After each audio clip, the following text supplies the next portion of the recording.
Welcome to the Power of Care podcast with host Brianna Dance. On this show, we will take an in-depth look into personal and professional resilience on several different levels. This is a space for people who are trying to navigate the ups and downs of life successfully. Be sure to follow on Instagram at Power of Care Podcast and on YouTube at Power of Care_. Hey everybody, so welcome back to the Power of Care podcast. Today I have an amazing guest, my friend Rhia.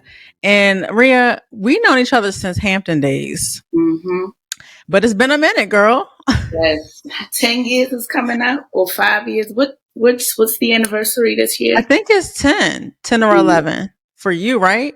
Yeah, 10 years. That's crazy. So what were you, first of all, how are you? Let me be kind and, I have manners. Listen, I am so blessed. I've been telling people lately when they ask me that question that I'm so blessed it don't make no sense. And that's how I know that, God just had his hand on me. So that's how I am.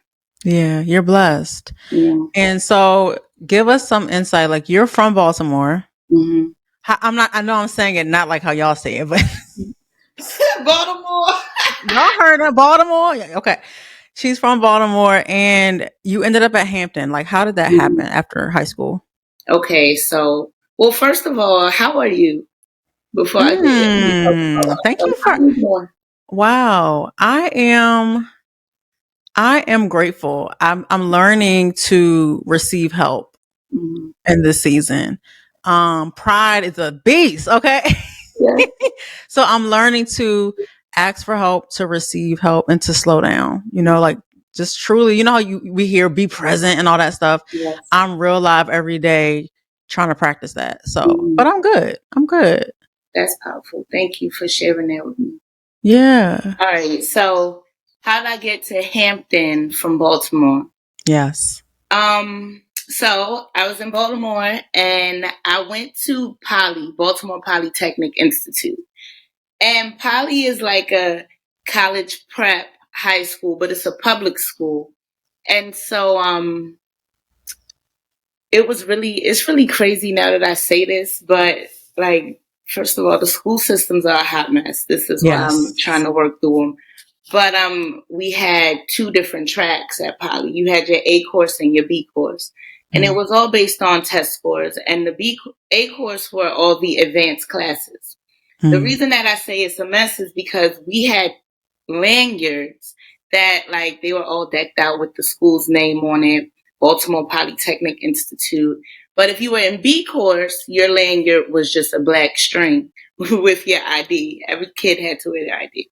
Wow. And so all the kids in B course, though, they were going to Morgan or Coppin or one of the schools in Baltimore. And all the A course kids, they was their parents were sending them all over, not just to HBCUs, but also PWIs. But my core group of friends, they were going to Spelman, Howard. Nobody was going to Hampton, but everybody was going out of state to an HBCU. And so this speaks to the influence of what you surround yourself. The things that you surround yourself with are going to influence you. And it don't got to be bad or good, just as a fact, and you should know it. Right. So my parents are like, Rhia, just go to Morgan. If you go to Morgan, you're going to get all this money. We got all this, both of my parents graduated from Morgan State. And we have all these connections there. You'll be fine. I'm no, I want to go out of state. So I applied to Spelman, Howard, Hampton, and Penn State. And I applied for Morgan too, just to make them happy. And Spelman actually gave me the most money, but I told my dad, I was like, I want to go to a school that has the same energy as Spelman, but I don't want to go to an all-girls school. And he was like, you should check out Hampton. It's on the water, you might like it. Never went to check it out, but I decided on Hampton. Just listening to my spirit, I was just I feel like Hampton is where I need to be. So they dropped me off the first day and the campus was beautiful. And I just sat on my bed in Moulton and cried when they left because it was just like, whoa, I'm here. They are not. Right. Whoa. Whoa. It's like when you going skating and you like, yo, I'm so excited to go skating with my friends. But when you put on them skates and stand up, it's like, whoa, hold Yeah. It's okay. Now, what? I got to find my footing now by myself. Exactly. Wow. That's how I ended up at Hampton, and I don't have any regrets. Wow. Wow. And so when you were at Hampton, wow, so you literally you said yes to Hampton before even really knowing it that well. I didn't know anything about Hampton. Wow. And didn't know anybody there, didn't have connections like you did back in Baltimore. No, and that was my big thing with my aunts and my mentors in Baltimore. I was just like, I don't really know nobody, and I don't know anyone at all except Darius White. He went to Poly with me, but he and I weren't cool. We had classes together. We was cool, but we weren't friends. But he don't even know. I was leaning on his presence, like, okay, that's my home. That's my brother. Darius is my brother. But yeah, I didn't know anyone. And that was the first time in my life where I feel like it was like, all right, Rhia, it's Rhia. 3. Wow. Wow. And so you are currently many things. So first of all, let's get into that. Rhia is an advocate. She is a teacher. She is a coach. And I love when I was reading about you, the freedom, you are an advocate for freedom of self-expression, right? What does that mean? Tell me about that. And I love, because I was just reading about how you have a specific learning style that you are like championing out here for youth. So tell me about that. Brianna, when I was in elementary school, I used to always get in trouble for just being different. Like, my dad is an artist. And so I grew up in a home with like, that's his work behind me. And it's all over my house. But I grew up in a house with a lot of art, and some of them was naked people and this and that.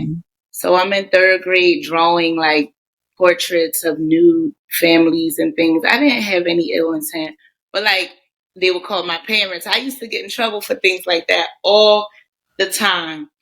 And so coming up, all my cousins, they called me Wednesday Addams. Like, now look at Wednesday. She got her own show. It's Giving Wednesday. But they was like, girl, you different. So I say that to say, fast forward, sitting at Hampton in one of the honors college classes with Dr. Duncan. And we had to he had us write our obituaries. And he's like, yo, when you're not here no more, what do you want people to say about you? And the theme of mine was that I didn't conform. I didn't have to assimilate in order to be great. And he pulled me to the side and he's like, Rhia, everyone has to assimilate to some degree. So if you want to be successful, like, you better open up your eyes. The world is bigger than Hampton University. And there are many different perspectives. And that was a gem because it was like, I could work with it both ways. Like, I could take the positives from it, but also it's like, no, I'm going to prove to you that I don't got to assimilate. I don't prove to you. And so when I became a teacher, it was like, all right, I have an opportunity to stand in front of about 30 people in this next generation with my tattoos, with my locks, with my Baltimore accent, and show them that you can bring your whole self to the table. But the thing is, you got to be on your P's and Q's, and you have to be the best at what you do. So can't nobody really say nothing to you when you're the best at what you do. When you come into the classroom that had only 4 students performing above grade level or on grade level, and then when you leave, there's only 4 students performing below grade level. You know what I mean? And it's like, my journey, like, I'm wrapping up my 10th year of teaching right now. Wow. And I've changed so much as a teacher. It's like, yo, someone tells you that 1 + 1 is 18. What is your response? No, it's not. And now I want you to put yourself at the kitchen table with your parents doing your homework in third grade, and you tell them 1 + 1 is 18. What's their response? No. Yes, it is. What they gonna say? They're gonna say, no, it's not. Not. And Yeah. why do you think that? It's not. It's not. Yeah. Do it again. And so lately I've been teaching this way of like living in the failure and feeling safe in the failure. And in order to feel safe, in order to help a child feel safe or a human, you have to be mindful of your reactions when they make what you perceive as a mistake. So someone told me if a kid tells you 1 + 1 is 18, you ain't going to say, no, it's not. You're not going to ask again with the tight lip. You're just going to ask, can you explain why you think that? And then one of two things will happen. Either the child will talk her way through her misconception, and that is like the beauty of teaching. When that happens, I get goosebumps. Even right now, I'm getting goosebumps. Or the child will figure out a way to explain how 1 + 1 can be 18 using decimals, using different languages, whatever. But they need that opportunity to like play around in the failure. Wow. And how did you arrive to that? Why is that so important for kids to be able to navigate failure in that way? Because that is, everybody talks about culturally responsive teaching, culturally relevant teaching. And it sounds good, but then now, so I came in through Teach for America, and there were now there's many cultures coming in back into Baltimore City to teach, which is like, this is my culture, this is where I'm from, Baltimore City Public Schools, whatever. And everybody's raving, oh, it's about the kids, it's their culture, da da da. But I'm looking around me and it's just not giving that. These classrooms have this energy of just like hate and like hopelessness and disgust. And it wasn't love. It wasn't love. But everybody in the meeting is talking about culturally responsive teaching and creating loving environments. And so my journey to figure out like what does culturally responsive teaching mean, and how can I just like perpetuate that instead of what's been painted. Right. And so I came across this book, Culturally Responsive Teaching in the Brain by Zaretta Hammond. And in this book, she explains how like culture is more than just the way you sing happy birthday or your flag colors. It's more than just the music. It's that, but it's more than that. What it is it's like the impact on an environment, like that the environment has on what a person defines as right and wrong, what they define as safe and unsafe. For example, there are some cultures where it's polite to make eye contact. Right. Others it's not. Some cultures it's like you want to stand close to them. Others it's not. But you don't know that unless you ask a question. Right. And so this like culturally responsive teaching, I started just asking questions like the way that you are manifesting your life, it don't really have nothing to do with me, but it also has everything to do with me. But it's your job. So I'm gonna sit back. If you're a kid, sorry, I live in New York. I refuse to fight the sirens. The sirens are trying to get in the interview. Okay. Yeah. But if you're a kid and everyone's telling you can't read, you can't read. You read on a first grade level, you only in third grade. Or if there's this narrative that math is hard. When you come in my classroom, I'm going to take what you know and we're going to build on that. I'm not going to jump in and ask you what's 6 × 3 or not even 2 × 1. First, I'm going to give you a picture of 3 baskets of apples with 2 apples in each. And we're going to talk about what you see here. And then I'm going to ask you to label this picture with the number of apples in each basket. and a number of baskets. And then I'm going to ask you to make an addition number sentence. 2 plus 2 plus 2. You're going to do that real easy. And then I'm going to tell you that you just multiplied. And when you say, what do you mean? I'm going to say, you know this X?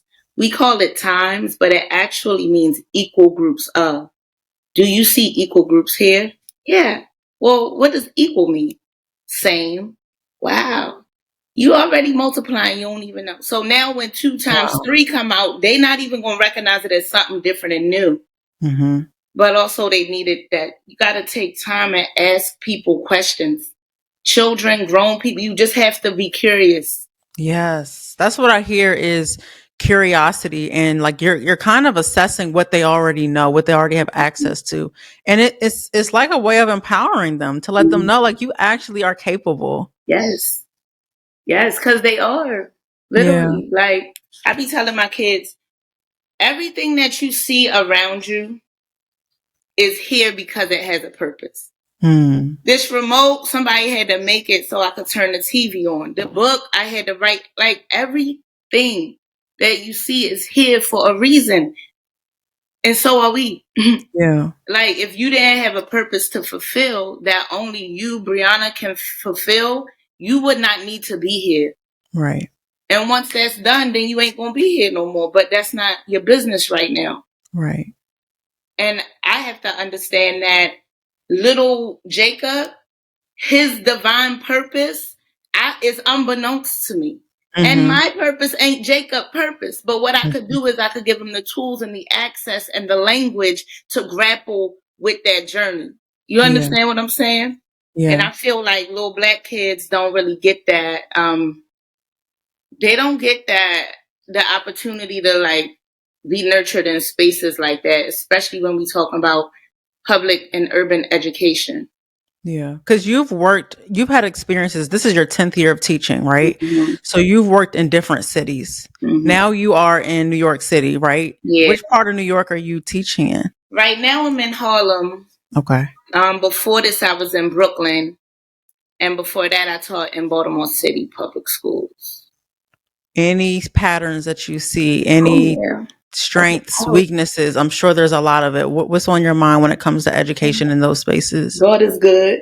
Because what I realize is that the discipline is like, right now I'm working on the discipline. I'm not working on it. I'm claiming it and I'm living in this discipline that is necessary for me to create my own network. Right now I'm working on my own network because the pattern that I recognize is,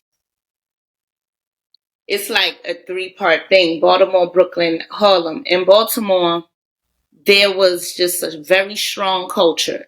It was like, these are my little cousins, my aunties that I'm working with. But the standard of excellence was not there. Mm-hmm. I used to pass out the test and go sit down in the back of the room and read my book. I didn't know anything about collecting data or delivering an effective lesson. But because they was quiet, I could manage them. They were smiling. People thought that I was excellent. They had the news in my classroom, and I ain't deserved that. Not in 2014. So then after I got my master's, I got a little like, I'm a very curious person. So I can't get too complacent.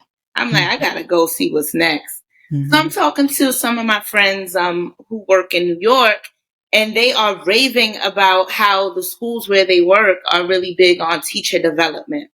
And I'm like, what? And why are you saying this and you excited about it? Because where I'm coming from, we ain't like meetings. We ain't even like teaching and going to school every day. But I looked into it. My friend Denarius is like, I know the perfect principal for you. I'm going to send her your resume. And Nikki Bowen of Excellence Girls Charter School reached out to me, and she was like, Rhia, come to my school and interview. I went there, and there was such a strong, strong culture and just vibe of love, excellence, and pride. And it was an all-girls school. So now I'm back like, I don't want to be at an all-girls school, but God, I hear you. I'm going to move forward. Uh-huh. The vibe in there was so strong that I actually was holding back tears, like just witnessing it. And I did a model lesson and all that. And she offered me a job on the spot. And when I went, I was confused because she paired me. First of all, I've never had a co-teacher before this. Mm-hmm. And she had paired me with this white woman who I love now. But the lady had less years teaching. She been teaching for 2 years. I was teaching for 3 years. So I'm like, girl, why I'm not in charge? Right, right. But now I get it. Where I had the art of teaching, this white woman had the science of teaching, the discipline part. You got an action plan and the data analysis, and this is how you're going to set up your weekly planner so that you're prioritizing the things that are aligned with your vision and with your purpose. And so at Excellence Girls in Brooklyn, that's where I learned the science of teaching, and that's where I became a beast. Like, I could walk in any classroom and teach it effectively. And then I got tired of telling kids to fold their hands. And I had a friend, Kim, who says, well, we are at like this progressive school in Harlem, and our kids don't fold their hands. They don't go home on red, yellow, or blue, green every day to show their behavior. This is not jail. You should come check it out. So I went there, and no one was really learning. It was a bunch of like young hippies, a lot of white teachers, bunch of black kids, and there was no standard of excellence. But it was very liberated and very free. So I said that to Kim, and she said, well, we just need good teachers. This is why I'm telling you, come. That's when I started my coaching. I came to Excellence Girls as an Harlem Village as an instructional coach. And that is when I learned the art of strong prompting. We tell teachers, don't be the answer key, because you don't got the answers.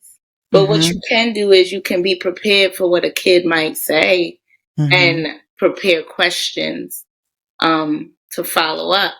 So that, I think, from each place, I learned a different thing that gives me the eyes. Like, I'm not, Kobe Bryant and the coach are different people. Right. Understand? But it's like, I could play and I could see it. But the only thing is during my free time, what am I doing? Coming home, sitting on the couch, watching TV, reading a book.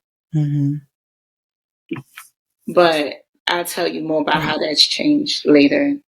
Wow. No, Rhia, that your perspective on how you got something from each season of your life, each person, even though at the time you were like, I've been doing this longer than this person now. How come I'm not leading, But for you now to recognize that each school, each borough, each whatever had a value. So when you think about that, has there been, because this podcast is all about like resilience, right? Personal and professional. Is there a story that you feel comfortable sharing about any of those seasons of something that was really hard to navigate that you were able to now in hindsight be like, okay, that was a very fruitful season. It was terrible, but now I can do this, or now I have this resource. Yeah. Now it's really interesting that you and I are coming together right now, because right now I'm in that season. And you know how sometimes when you in like Jado, I walk through the valley of the shadow. I ain't gonna fear because God, you right there. And it's like, that sentence is multifaceted. It's like, first I'm noticing that I'm in this valley of shadow of darkness. And then I had to take a deep breath and understand that, God, you right there. And then the table before my enemies and all that comes later. So I'm right now where I'm at is I'm watching God set up a table in front of my enemies and prepare their oil to anoint my head with it. So what I mean is this, and I'm going to be very transparent on this interview because this is my testimony. And all right. So the Harlem school, well, the school where I am right now, let me rewind. So my family is trying to sell my parents' house in Baltimore. And I felt in my spirit that I should get it, but I didn't have the faith like the first time they tried to sell it. So I'm like, I ain't gonna get it. The math's not mathing. Even though it was, but it's just I was afraid. Right. And then they put it on the market again, and I wasn't even thinking about it. I was just at brunch one day and I thought about it, and I decided to apply for a loan, and the loan got accepted. And I'm about to close on that house any day now, and nobody in my family knows that it's me who is buying the house, except my mom and my uncle. And so that's going to be exciting. But I told my grandma on Mother's Day. And when I told her, she said she had already known it was going to be me because God told her. And I started crying because it's like that was a very spiritual process for me.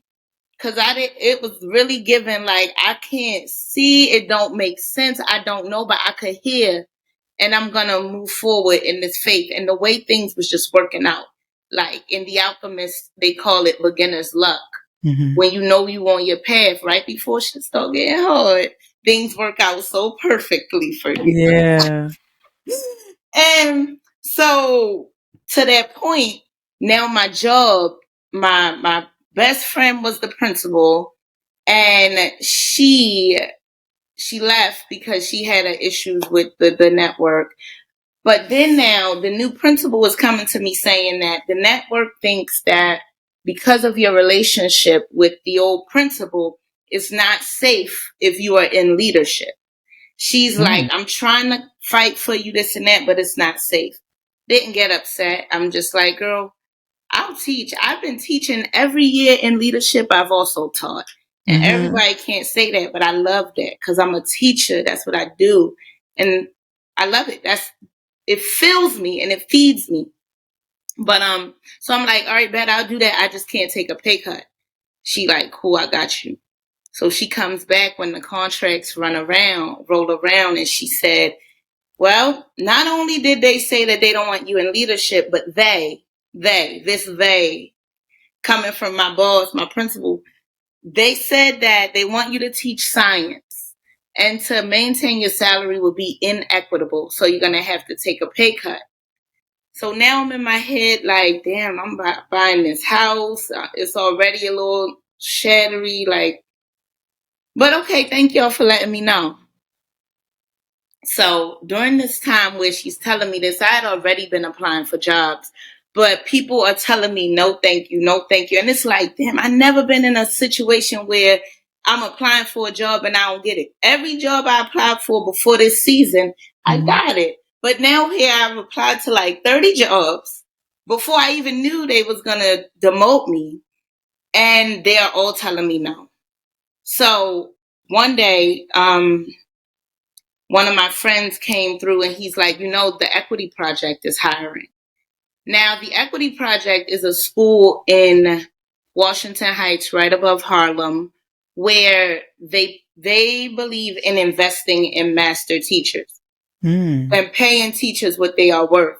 So they used to have a $120,000 for classroom teachers, but they just upped their salary from $120 to $140 this year. Wow. The way they're able to do that is that they don't have a leadership team. There's no dean and no ops team, but each teacher takes on like one whole school role. So like you work for your money, but also it's nice to be appreciated. Right. So when he told me that, like a few days before I had my contract conversation, I'm like, I ain't applying to that. That application is a lot. Like it is a very strenuous. They're gonna make you work for that. Right. For that. Chill. But when I left that office, after them ladies sat there and told me they was going to demote me because of my relationship with my former principal, I stayed at the school till 7:30 p.m. filling out that application. Long story short, I got the job. They don't know I got the job. But also I sent out a email telling my story to everyone. Good. Because that is discrimination. It is. But Brianna, I was just like, I didn't know. It was a very, like, when I say dark, I don't mean that I was depressed. in that season. I mean that I could not see anything. I had to rely on my ears. I didn't know where I was going to be working. I didn't know what was going to go on with this house. I didn't know, but God, there's a song titled Wonder by Travis Green. And it's like, when I think about my blessings and my testimony, Lord, you made sure that I knew it was you, and not just you that spoon fed me these things. The thing that I learned is that when I listen, like when I take time and listen, I can hear. And then when I'm obedient to what I've heard, things work out. Even if you ever been driving and you know whoever you driving with knows these roads, but your GPS telling you something else, and they like, nah, yo, I'm telling you, take this left, it's quicker. And you take the left, and you're first you don't know, but then you like, oh, you was right, this is quicker. It's like that. Like Google, we can't just always believe in Google Maps. And before all this even started, I was in the shower one day, just praying. Like when I get in the shower, I just be talking. I used to say I talk to myself. But since I've matured, I realize I'm talking to God, and now He talking back to me. So, but I'm like, God, just like show me what's next. Like help me, because I really don't feel any excitement with my life right now. Like nothing. I'm not excited to get nowhere. This is before all this, before the house, before I applied to the job, before I knew about the motion. I'm like, don't nothing really excite me. So what's up?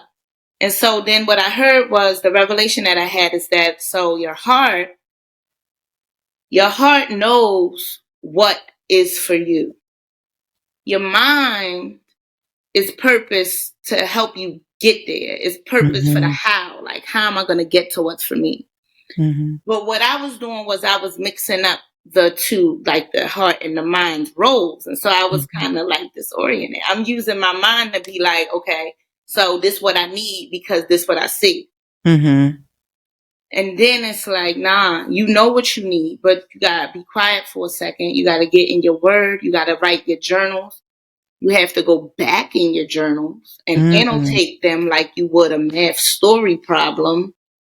And then you got to just listen and be careful of what you consuming, like food and music and energies. And because your vibe got to be high. That's how you tap in. Yeah. Girl, you dropped so much just now. What I hear is you are connected. You and God have this bond that you value and that has guiding you through the unknown. Yeah. And you have overcome some crazy things, some discrimination, and in it, you took some leaps. I'm so happy that you have your grandmother's home. Yeah. That is just so beautiful to be able to say that and to have that. Yeah, man.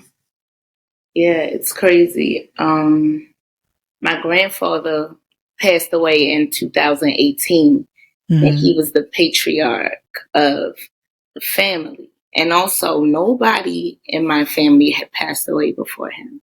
And it was a thing like, we Black and Southern, they all got diabetes and high blood pressure and all them. We healed from it. Now, people are changing their eating habits as we become more knowledgeable. Yeah. But my grandfather's generation, they gonna eat their pig feet and black eyed peas and things. So they in the hospital and out of the hospital, but they always came out. My grandfather was in the hospital one day, and my mom's like, I was in New York, they were in Baltimore. My mom is telling me, Rhia, he's fighting, he's gonna be fine, this and that. But I'm just in my spirit, I don't feel like that. But I'm also like, all right, bet. So I'm driving around the city and I keep seeing fours, 4-4, 4-4-4, fours everywhere. To the point where I even asked my friend who was with me, what do fours mean? And she didn't know, so I looked it up. And then that same day, she and I went to get tattoos. And I didn't know what I was getting. So I said, I'll wait till I get in the chair to get the tattoo. When I got in the chair, I said I had been seeing fours all day. I like 3. can I get 333? Let me see. 333 Oh, I in see it. red. Yeah. And got that. The next day, my grandfather died at 4:44 p.m. And I didn't know until a few days after when my cousin was like, Rhia, because she saw my 333 tattoo. She said, you know, Poppy's death certificate say 4:44 p.m. That's when I really started paying attention. That's when I got my credit together. That's when child, Yeah. you just listen, you Listen. unstoppable. Wow. And so for you, what does listening look like? How would you kind of, I guess, encourage someone that's like, oh God, I don't hear God, or like, I don't know what to do, what's next, you know, in my career, in my family, like decisions that I have to make tomorrow. What would you encourage somebody on how they can hear God or what they need to do to position themselves? Mm-hmm.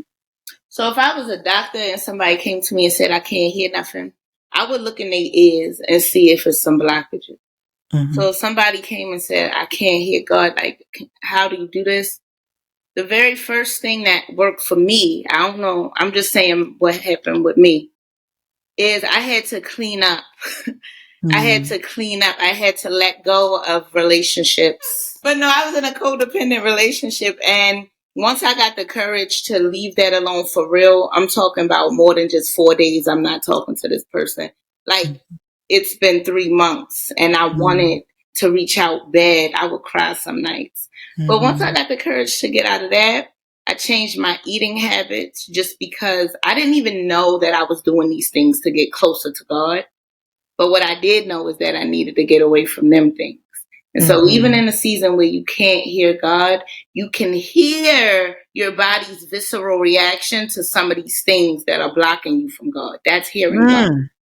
So the food that I was eating was like leaving me feeling drained and tired.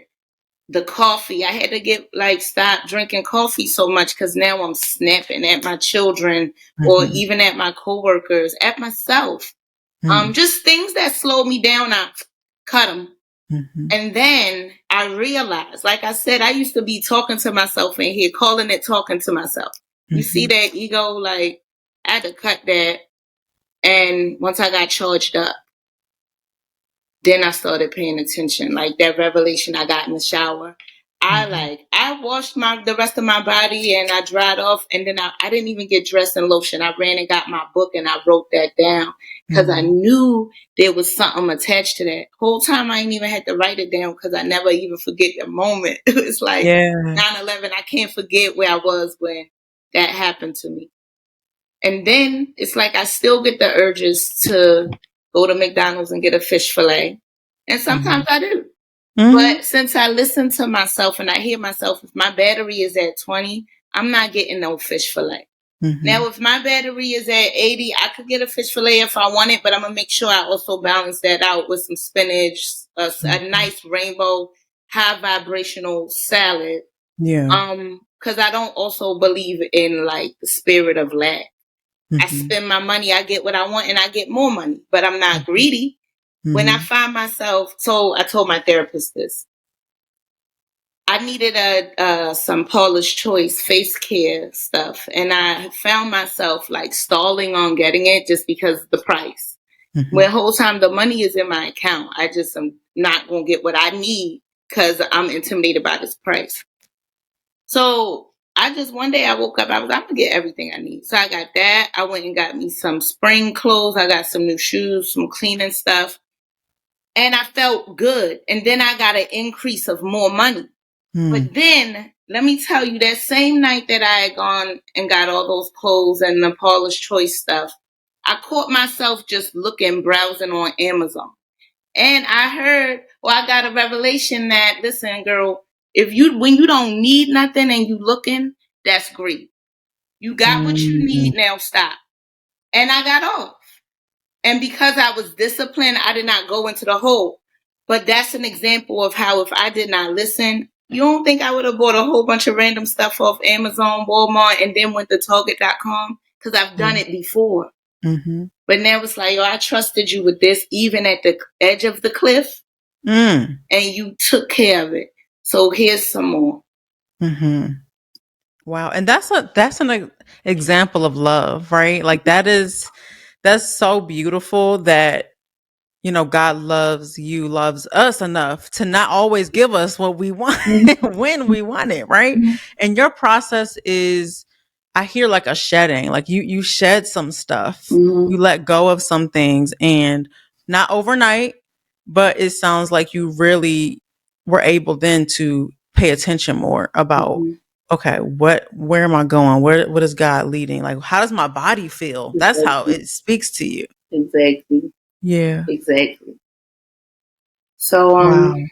I'm really excited for this. My wings are spreading. I got my own tutoring. I'm doing online classes where like I can make up whatever I want to teach and invite people to come to them. And I got students and we go to our classes, and it feels good to not have like capitalism poking its face into my classroom. It's literally just, we ain't here working. This is the village. Everybody brings a pot. Yeah. This is the village. And what, on your 10th year of teaching, what is something that you want to leave and something you want to take with you? Something that I want to leave is like anxiety. Oh my God. So the anxiety, when I talked about like the people you're around and the vibes you're around, there's 31 of us in here if I have a class with 30. And all of us are coming to school today from different situations. And that energy is in there. And yes, we do have the power to transform that energy into what we need. But also, I was up last night. I didn't go to bed on time, so I can't tap into my power to transform that energy right now. So now I'm anxious because report cards is due, or now I'm anxious because your mother want to talk to me about why such and such said this to you. I'm leaving that. I'm leaving that because it's not necessary. God ain't that. God is peace. Yeah. And that's what I want to take. What I want to take is we not ready to trip in here. We're gonna have some conversations. We're gonna get some independent work done. We're gonna reflect. We're gonna get feedback. We're gonna give feedback. And we're gonna try again. And we're gonna do that for 180 days. And wherever we land on that 180th day, if we know ourselves a little bit better, then we did a good job, regardless of what them tests say. But you won't pass the test every time when you approach it like that. That was what is the real secret. That's the real secret. Rhia, you are so like just wise, and it makes you want to listen because you really do have something to say. And so I know that your students, your coworkers, your friends, your family are like blessed to have you in your life. And I know it hasn't been easy. But I just thank you for what you're doing in the community because a lot of educators aren't valued. And we saw during the pandemic how valuable you really are. Thank you. I appreciate that. Yeah. Yeah. Well, Rhia, is there anything you want to share that's on your heart for maybe someone who's in a similar season that you were in, like you said, in that shadow, that dark valley where they're trying to like fight through? Do you have any encouragement for someone who's trying to navigate that? Yeah. I would just say control your mind and protect your heart. Like, control your mind. I know we don't always feel like it, but we can control our minds and protect your heart. Be very careful with your heart. That's your vibe. Your heart is always talking to you right behind you. Right behind your eardrum is where you can hear your heart. Yeah. And Brianna, thank you so much for giving me this platform. And girl, listen, it's an honor to be invited into your space because I know you don't play about your space. And I always walk away from like being around you feeling better and feeling more grounded. So I'm glad that your voice is spreading. And so everybody else is also going to feel grounded and feel a little bit better. And you're going to get a strong force. Yeah. Listen, we got to do this together. Okay. I'm out of town. I love Rhia. All right, y'all. Well, how can we follow you? Are you on social media? Like, tell us what you have coming up, like all the things. Follow me on Instagram at That's @SoRhia. And if you have babies in elementary school, I also have like out school classes that I advertise on Instagram. And you should catch one of those. We got a story time class where every Monday, Wednesday, and Thursday I just read a book to the babies. This week we're reading Precious and the Blue Hat. Oh, wow. And we just talk. There's also some math classes, so fractions, long division. But you can find all of that on my Instagram. That's SoRhia.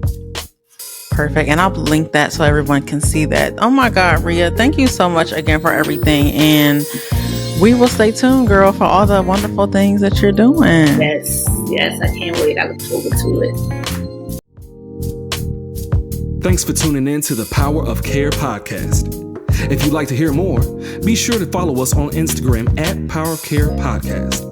And be sure to subscribe to us on YouTube @PowerofCare_.